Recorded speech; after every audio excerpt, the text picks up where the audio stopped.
December 17. கை குலுக்குவோம். நமது கால்களை சமாதானத்தின் வழியிலே நடத்த விண்ணிலிருந்து விடியல் நம்மை தேடி வந்திருக்கிறது. லூக்கா 1:79. கிறிஸ்து பிறப்பை அர்த்தத்துடன் கொண்டாடுவதற்கான சில வழிமுறைகளை கவனித்தோம். இன்று உறவுகளை சரிப்படுத்த இக்காலத்தை பயன்படுத்துவதை குறித்து படிப்போம். மன உறவு.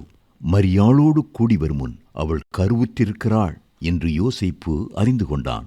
திரு சட்டத்தின்படி எவ்வித குற்ற உணர்வும் இன்றி யோசேப்பு தழுதற் சீட்டை கொடுத்து அவளை அனுப்பியிருக்கலாம். உபாகமம் 24:1. அவனோ கிருபையானது சட்டத்தை மேற்கொள்ள இடமளித்தான். இங்கு அவனது இரு பண்புகளை பாராட்ட வேண்டும். மரியாளை அவமானப்படுத்தக்கூடாது என அவன் எண்ணியது அவனது இரக்கத்தையும் கர்த்தருடைய வார்த்தையை நம்பி ஒரு கருவுற்றவளை தனக்கு மனைவியாக ஏற்றுக்கொண்டது தேவனோடு உள்ள அவனது இணக்கத்தையும் காட்டுகிறது.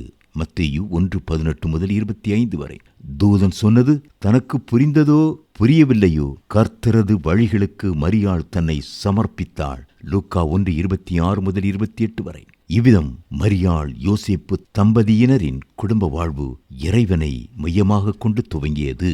தம்பதியர் ஒருவருக்கொருவர் கனிவிரக்கம் கொள்ளாததினாலேயே குடும்பங்கள் பல உடைகின்றன. தேவனை மையம் கொள்வதற்கு பதிலாக தங்கள் சுயத்தை முன்வைக்கின்றனர். பிரச்சனைகள் உருவாகும் போது சீக்கிரம் நம்பிக்கையை இழக்கின்றனர். தேவனால் கூடாத காரியம் ஒன்றுமில்லை என்று மரியாளுக்கு தூதன் சொன்ன வார்த்தையை அவர்கள் நம்பினார். என்ன? லூக்கா 1:37. அங்கத்தினர் ஒவ்வொருவரும் நெருங்கி கட்டப்பட்டுள்ள மகிழ்வான குடும்பமே தலை சிறந்த கிறிஸ்துமஸ் பரிசு. சக உறவு. நாம் கொண்டாடுவது சமாதான பிரபின் பிறப்பல்லவோ? எசாயா 9:6. பூமியிலே சமாதானமும் மனிதர் மீது பிரியமும் உண்டாவதாக என்று தூதர் கூட்டம் பாடி முடித்தது. லூக்கா 2:14. யாரையுமே புண்படுத்தாதவர் நம்மில் யாரும் இல்லை. இந்த கிறிஸ்துமஸ் காலத்தை பயன்படுத்தி ஒருவரோடு ஒருவர் ஒப்புரவு ஆனால் என்ன? எக்காரணமாயும் இருக்கட்டும், பேச்சுவார்த்தை இல்லாத உறவினர்களை வரவழையுங்கள்.